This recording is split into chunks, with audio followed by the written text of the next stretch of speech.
स्वतंत्र ओडिशा प्रदेश गठनर केतेक प्रश्न उत्तर ता सहित बहिरे थिबा प्रश्नावलीर केतेक प्रश्न उत्तर मध्य करिबा। चलंतु आरंभ करिबा आजिकार प्रश्न उत्तर।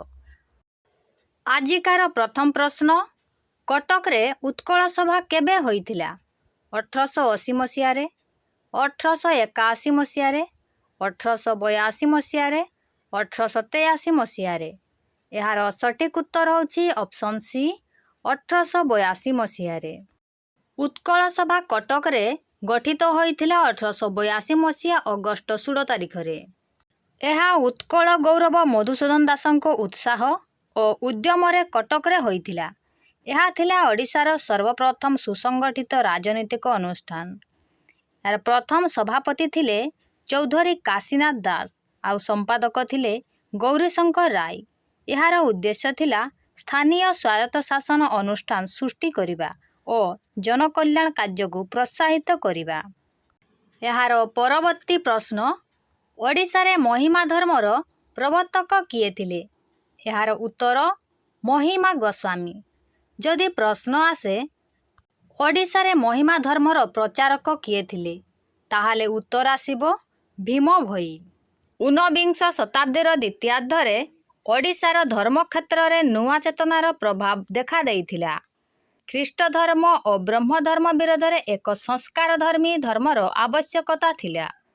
तेणु एही आवश्यकता को पूरण करिबारे सफल होई ओडिशा माटीर जन्म नेइथिला सत्य महिमा धर्म। एही धर्मर प्रधान प्रवर्तक थिले महिमा गोस्वामी। एही धर्म को ओडिशा रे प्रचारक थिले बा एही धर्म विषय रे लोकमानंकु कहि बुलुथिले से थिले भीम भोई।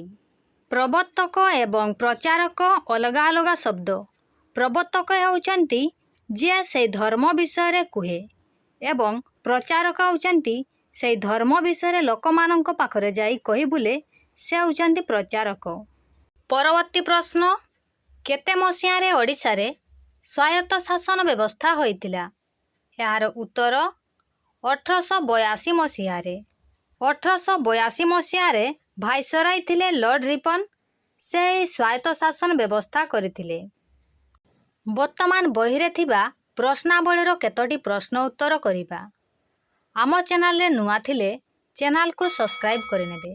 चलंतु आरंभ करिबा आजिकार बहिरे थिबा प्रश्नावलीर प्रश्न उत्तर। प्रथम प्रश्न, 19 शताब्दी रे ओडिशा रे उच्च शिक्षार विकास और ताहार फलाफल आलोचना करो। यार उत्तर ओडिशा रे शिक्षार प्रसार। 19 शताब्दीर द्वितीयार्धरे इंग्रेज सरकारक मनोभाव परिवर्तन हेबा द्वारा ओडिशा रे इंग्रेज शिक्षार प्रसार घटिला। इंग्राजी भाषार प्रचलन फल एक उच्च शिक्षित और संगठित जातीय जागरण सृष्टि होइथिला। उच्च शिक्षा विकासर प्रमुख घटनावली। 1823 मसीह रे ख्रीष्टियान धर्म प्रचारक माने कटक रे एक इंग्राजी विद्यालय प्रतिष्ठा कले। 1841 मसीह रे सरकार यार परिचालना भार हाथ को नेइथिले।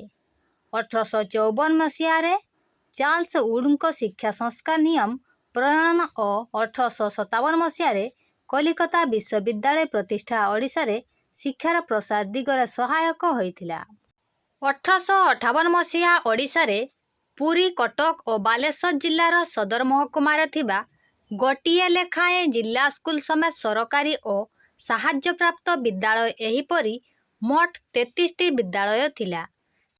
रेभेन्सा महाविद्यालय 1867 मसीह रे कटक जिला स्कूल को उच्च माध्यमिक विद्यालय बा रेभेन्सा महाविद्यालय भाव में उन्नीत करागला। यह कलिकता विश्वविद्यालय सहित संयुक्त हैला। कटक रे अवस्थापित कमिशनर टी रेभेन्साଙ୍କ नामरे यह नामित होइथिला। प्रथम स्नातक 1868 मसीहा जनवरी 20 रु 6 जन छात्रों को नहीं शिक्षादान आरंभ करथिले। एही 6 जनक मध्यरु मधुसूदन दास जणे थिले। से 1870 मसीह रे कलिकता विश्वविद्यालय रु बीए पास करी ओडिशार प्रथम स्नातक होइथिले। से 1873 मसीह रे एमए पास कले एवं 1878 मसीह रे बीएल डिग्री हासिल करी स्नातकोत्तर और आईन डिग्री प्राप्त करिबारे प्रथम ओडिया थिले एवं 1876 ମସିହାରେ କଟକ ଉଚ୍ଚ ବିଦ୍ୟାଳୟକୁ ସ୍ନାତକ ମହାବିଦ୍ୟାଳୟ ରୂପେ ଉନ୍ନୀତ କରାଯାଇଥିଲା। ଉଚ୍ଚଶିକ୍ଷା ପ୍ରସାରର ଫଳାଫଳ ନବଜାଗରଣ ସୃଷ୍ଟି। ଇଂରାଜୀ ଶିକ୍ଷାର ପ୍ରସାର ଫଳରେ ଓଡ଼ିଶାରେ ଶିକ୍ଷିତ ଯୁବକମାନଙ୍କ ମନରେ ଏକ ନବଜାଗରଣ ସୃଷ୍ଟି ହେଲା। ନୂଆ ବୁଦ୍ଧିଜୀବୀ ଶ୍ରେଣୀ। ରେଭେନ୍ସା କଲେଜରୁ ବହୁ ଓଡ଼ିଆ ଯୁବକ ଉଚ୍ଚତର ଶିକ୍ଷା ଲାଭ କରିବାର ସୁଯୋଗ ପାଇଲେ। ଏହି ଶିକ୍ଷିତ ଯୁବକମାନେ ନୂତନ ସାମାଜିକ, ରାଜନୈତିକ ଓ ଆଧୁନିକ ଶିକ୍ଷାର ଅଧିକାରୀ ହୋଇ ସମାଜରେ ଏକ ଗୋଷ୍ଠୀ ଗଠନ କରିଥିଲେ। ଜାତୀୟ ଚେତନା ବୃଦ୍ଧି। ଏହି ଗୋଷ୍ଠୀର ସଂକଳ୍ପ ଥିଲା ଅନ୍ୟାୟ ଅନୀତି ବିରୁଦ୍ଧରେ ସ୍ୱର ଉତ୍ତୋଳନ କରିବା ସଙ୍ଗେ ସଙ୍ଗେ ଜାତୀୟ ଚେତନାର ଅଭିବୃଦ୍ଧି କରିବା। ସାର କଥା, ଊନବିଂଶ ଶତାବ୍ଦୀରେ ଉଚ୍ଚଶିକ୍ଷା ବିଶେଷ କରି ରେଭେନ୍ସା କଲେଜର ପ୍ରତିଷ୍ଠା ଓଡ଼ିଶାରେ ଏକ ଶିକ୍ଷିତ ବୁଦ୍ଧିଜୀବୀ ଶ୍ରେଣୀ ସୃଷ୍ଟି କରିଥିଲା। ଏହି ଶ୍ରେଣୀ ହିଁ ଓଡ଼ିଆ ଜାତୀୟତା, ଭାଷା ଆନ୍ଦୋଳନ ଓ ସମାଜ ସଂସ୍କାରର ନେତୃତ୍ୱ ନେଇଥିଲା। ପରବର୍ତ୍ତୀ ପ୍ରଶ୍ନ, ଓଡ଼ିଶାରେ ସମ୍ବାଦପତ୍ରର କିପରି ବିକାଶ ହୋଇଥିଲା? ଏହାର ଉତ୍ତର, ଛାପାଖାନା ପ୍ରତିଷ୍ଠା, ବିକାଶର ଆରମ୍ଭ। 1837 ମସିହାରେ କଟକରେ କଟକ ମିଶନ ପ୍ରେସ୍ ନାମରେ ଓଡ଼ିଶାର ମୁଦ୍ରଣ ଯନ୍ତ୍ର ପ୍ରତିଷ୍ଠା ହୋଇଥିଲା। ଏହା ଥିଲା ପ୍ରଥମ ମୁଦ୍ରଣ ଯନ୍ତ୍ର। ଏହାଦ୍ୱାରା ସାହିତ୍ୟ ଓ ସମ୍ବାଦପତ୍ର ପ୍ରକାଶନ ସହଜ ହେଲା। ଓଡ଼ିଶାର ବିଭିନ୍ନ ସ୍ଥାନରେ ଛାପାଖାନା ପ୍ରତିଷ୍ଠା ଭାଷାର ସୁରକ୍ଷା ଓ ବିକାଶ ନିମନ୍ତେ ସହାୟକ ହୋଇଥିଲା। ପ୍ରଥମ ଓଡ଼ିଆ ସମ୍ବାଦପତ୍ର ଉତ୍କଳ ଦୀପିକା ପ୍ରକାଶ 1866 ମସିହାରେ ଗୌରୀଶଙ୍କର ରାୟଙ୍କ ସମ୍ପାଦନାରେ କଟକରୁ ପ୍ରକାଶିତ ହୋଇଥିଲା। ଏହା ଓଡ଼ିଶାର ପ୍ରଥମ ସମ୍ବାଦପତ୍ର ଥିଲା। ଅନ୍ୟାନ୍ୟ ସମ୍ବାଦପତ୍ରର ପ୍ରକାଶନ। 1868 ମସିହାରେ ବାଲେଶ୍ୱରରୁ ଫକୀରମୋହନ ସେନାପତିଙ୍କ ସମ୍ପାଦନାରେ ସମ୍ବାଦବାହିକା ଓ ବୋଧଦାୟିନୀ ପ୍ରକାଶ ପାଇଥିଲା। 1890 ମସିହାରେ ନୀଳମଣି ବିଦ୍ୟାରତ୍ନଙ୍କ ଦ୍ୱାରା ସମ୍ବଲପୁର ହିତୈଷିଣୀ ପତ୍ରିକା ପ୍ରକାଶ ପାଇଥିଲା। ଓଡ଼ିଆ ଭାଷା ବିରୋଧରେ ଷଡ଼ଯନ୍ତ୍ର ଓ ସମ୍ବାଦପତ୍ରର ପ୍ରତିବାଦ। ଊନବିଂଶ ଶତାବ୍ଦୀରେ ବିଦ୍ୟାଳୟରେ ଓଡ଼ିଆ ଭାଷାକୁ ବିଲୋପ କରି ବଙ୍ଗଳା ବା ହିନ୍ଦୀ ଭାଷା ଚଳାଇବାକୁ ଷଡ଼ଯନ୍ତ୍ର ଚାଲିଥିଲା। 1850 ମସିହାରେ କଟକର କଲେକ୍ଟର ବଙ୍ଗଳା ଭାଷାକୁ ସରକାରୀ ଭାଷା ରୂପେ ସ୍ୱୀକୃତି ପ୍ରଦାନ କରିଥିଲେ। କେତେକ ପ୍ରଭାବଶାଳୀ ବଙ୍ଗୀୟ ବ୍ୟକ୍ତି ଓଡ଼ିଶାର ବିଦ୍ୟାଳୟମାନଙ୍କରେ ଓଡ଼ିଆ ଭାଷା ପରିବର୍ତ୍ତେ ବଙ୍ଗଳା ଭାଷାର ପ୍ରଚଳନ ପାଇଁ ଉଦ୍ୟମ ଆରମ୍ଭ କରିଥିଲେ। ସେହି ସମୟରେ ଫକୀରମୋହନ ସେନାପତି ଓ ରାଧାନାଥ ରାୟଙ୍କ ପରି ବିଶିଷ୍ଟ ବ୍ୟକ୍ତି ସମ୍ବାଦପତ୍ର ମାଧ୍ୟମରେ ଓଡ଼ିଆ ଭାଷାକୁ ଉପଯୁକ୍ତ ମର୍ଯ୍ୟାଦା ଦେବାରେ ସମର୍ଥ ହୋଇଥିଲେ। ଜାତୀୟ ଚେତନା ସୃଷ୍ଟି ଓ ଜନମତ ଗଠନ। ଏହି ସମ୍ବାଦପତ୍ରଗୁଡ଼ିକ ଓଡ଼ିଶାର ସମସ୍ୟାଗୁଡ଼ିକ ପ୍ରତି ଜନମତ ଜାଗ୍ରତ କରିବା ଏବଂ ଓଡ଼ିଆ ଜାତୀୟ ଚେତନା ବୃଦ୍ଧି କରିବାରେ ସହାୟକ ହୋଇଥିଲା। ନିଜ ଭାଷାକୁ ରକ୍ଷା କରିବାକୁ ନେଇ ଆରମ୍ଭ ହୋଇଥିବା ସଂଘର୍ଷ ଓଡ଼ିଆମାନଙ୍କ ମନରେ ଏକ ନୂତନ ଜାତୀୟ ଚେତନା ସୃଷ୍ଟି କରିଥିଲା। ସମ୍ବଲପୁରରେ ଭାଷା ଆନ୍ଦୋଳନ ଓ ସମ୍ବଲପୁର ହିତୈଷିଣୀର ଭୂମିକା। କେନ୍ଦ୍ରୀୟ ପ୍ରଦେଶ ଅଧୀନରେ ସମ୍ବଲପୁର ଜିଲ୍ଲାରେ ହିନ୍ଦୀକୁ ସରକାରୀ ଭାଷା ରୂପେ ପ୍ରଚଳିତ କରାଗଲା। ପ୍ରାଥମିକ ବିଦ୍ୟାଳୟମାନଙ୍କରେ ହିନ୍ଦୀ ଭାଷାରେ ଶିକ୍ଷାଦାନ କରାଗଲା। ଏହାକୁ ଓଡ଼ିଆ ଭାଷାର ବିଲୋପ ପାଇଁ ଉଦ୍ୟମ ବୋଲି ମନେକରି ସେହି ଅଞ୍ଚଳର ଓଡ଼ିଆମାନେ ଘୋର ବିରୋଧ କଲେ। ସମ୍ବଲପୁର ହିତୈଷିଣୀ ପତ୍ରିକା ଓଡ଼ିଆମାନଙ୍କ ମଧ୍ୟରେ ଜାତୀୟ ଭାବନା ସୃଷ୍ଟି କରି ଓଡ଼ିଆ ଭାଷାର ସୁରକ୍ଷା ଦିଗରେ ଜନମତ ଜାଗ୍ରତ କରିଥିଲା। ସମ୍ବଲପୁରବାସୀଙ୍କ ଅବିରତ ଉଦ୍ୟମ ଫଳରେ ସମ୍ବଲପୁରରେ ଓଡ଼ିଆ ଭାଷା ପୁନଃ ପ୍ରଚଳିତ ହେଲା। ସାହିତ୍ୟ ଓ ଜାତୀୟତାବାଦର ବିକାଶ। ମଧୁସୂଦନ ଦାସ, ଗୋପାଳ ଚନ୍ଦ୍ର ପ୍ରହରାଜ, ଲକ୍ଷ୍ମୀକାନ୍ତ ମହାପାତ୍ର, ଗୋପବନ୍ଧୁ ଦାସ, ରାଧାନାଥ ରାୟ, ମଧୁସୂଦନ ରାଓ ଓ ଗଙ୍ଗାଧର ମେହର ପ୍ରମୁଖ ଆଧୁନିକ ଓଡ଼ିଆ ସାହିତ୍ୟର ପୁରୋଧାମାନେ ଜାତୀୟତାବାଦୀ ଲେଖା ମାଧ୍ୟମରେ ଓଡ଼ିଆ ନବଜାଗରଣକୁ ଉଦ୍ବୁଦ୍ଧ କରିଥିଲେ।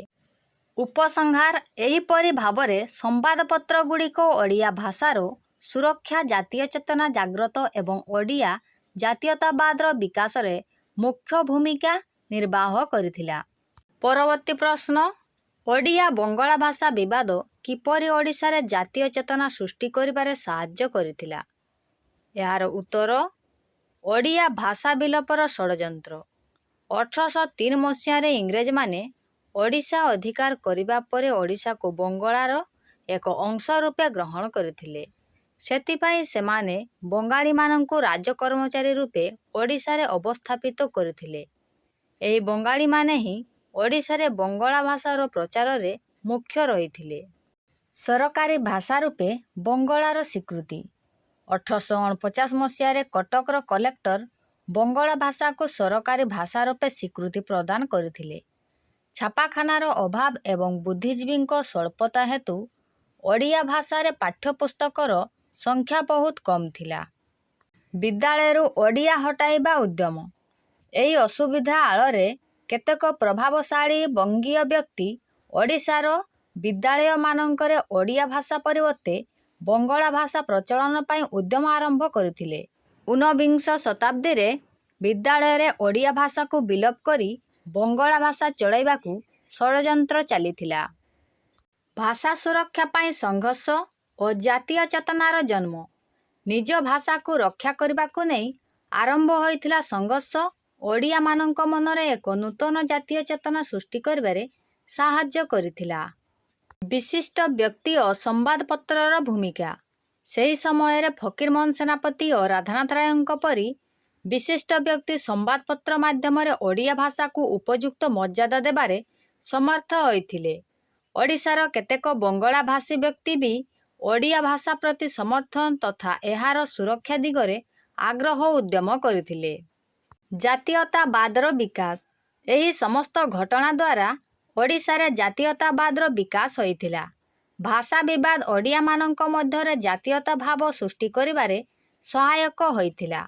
ସମ୍ବାଦପତ୍ରଗୁଡ଼ିକ ଓଡ଼ିଶାର ସମସ୍ୟାଗୁଡ଼ିକ ପ୍ରତି ଜନମତ ଜାଗ୍ରତ କରି ଓଡ଼ିଆ ଜାତୀୟ ଚେତନା ବୃଦ୍ଧି କରିଥିଲା।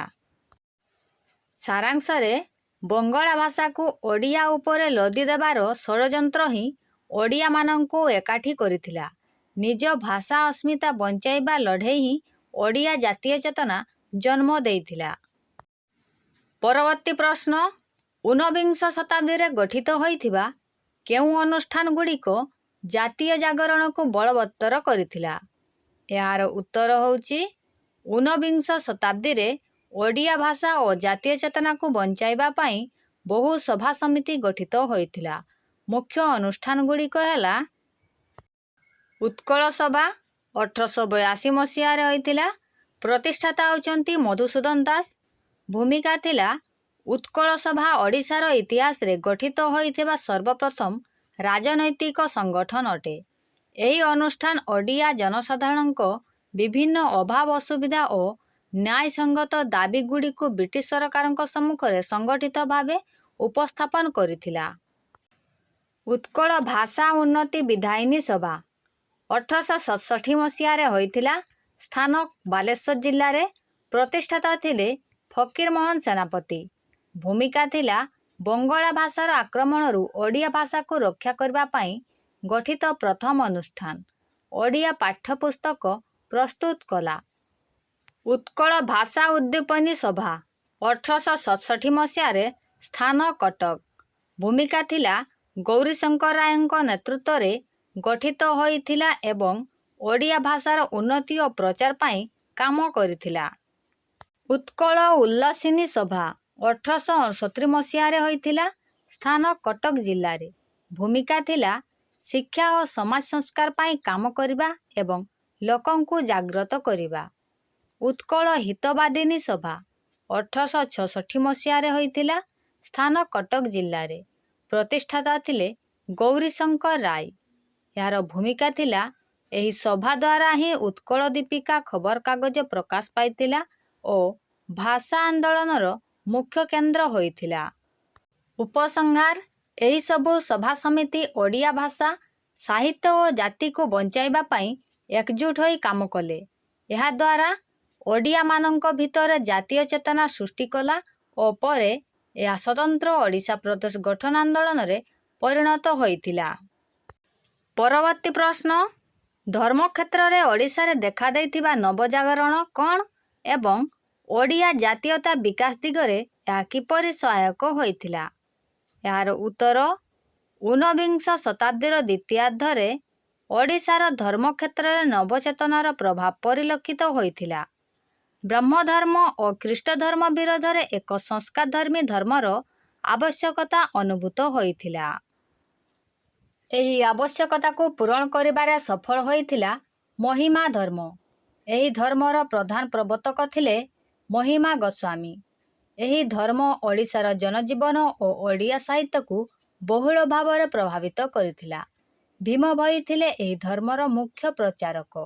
ଓଡ଼ିଆ ଜାତୀୟତା ବିକାଶରେ ଏହାର ଭୂମିକା। ସାମାଜିକ ଚେତନା ସୃଷ୍ଟି କରିବାରେ ଭୀମ ଭୋଇଙ୍କ ରଚିତ କବିତାଗୁଡ଼ିକ ଓଡ଼ିଆମାନଙ୍କ ମନରେ ନିଃସ୍ୱାର୍ଥ ସେବା, ଜାତିପ୍ରୀତି ଓ ଆତ୍ମବଳୀ ଭାବନା ସୃଷ୍ଟି କରିଥିଲା। ଏକତା ସ୍ଥାପନ। ମହିମା ଧର୍ମ ଓଡ଼ିଆ ଲୋକମାନଙ୍କ ମଧ୍ୟରେ ଏକ ଅପୂର୍ବ ଏକତା ଆଣିଦେଇଥିଲା। ଏହା ଜାତିପ୍ରଥା ଓ ଅସ୍ପୃଶ୍ୟତାକୁ ବିରୋଧ କରି ସମସ୍ତଙ୍କୁ ଗୋଟିଏ ସୂତ୍ରରେ ବାନ୍ଧିଲା। ଜାତୀୟ ଚେତନାର ବିକାଶ। ଫଳରେ ଓଡ଼ିଆମାନଙ୍କର ଜାତୀୟ ଚେତନାର ଅଭିବୃଦ୍ଧି ଘଟିଥିଲା। ଆମେ ଓଡ଼ିଆ ଏହି ଭାବନା ମଜବୁତ ହେଲା ଏବଂ ପରବର୍ତ୍ତୀ ସମୟରେ ସ୍ୱତନ୍ତ୍ର ଓଡ଼ିଶା ପ୍ରଦେଶ ଗଠନ ଆନ୍ଦୋଳନକୁ ବଳ ମିଳିଥିଲା। ସାରକଥା। ଧାର୍ମିକ ନବଜାଗରଣର ମୂଳରେ ଥିଲା ମହିମା ଧର୍ମ। ମହିମା ଗୋସ୍ୱାମୀ ଓ ଭୀମ ଭୋଇଙ୍କ ଦ୍ୱାରା ପ୍ରଚାରିତ ଏହି ଧର୍ମ ସମାଜରେ ସମତା, ସେବା ଓ ଜାତିପ୍ରୀତି ଭାବ ଜାଗ୍ରତ କରି ଓଡ଼ିଆ ଜାତୀୟତାର ବିକାଶରେ ମୁଖ୍ୟ ଭୂମିକା ନିର୍ବାହ କରିଥିଲା। ଏମିତି ନୂଆ ନୂଆ ଭିଡ଼ିଓ ପାଇବା ପାଇଁ ଆମ ଚ୍ୟାନେଲକୁ ସବସ୍କ୍ରାଇବ୍ କରିନେବେ।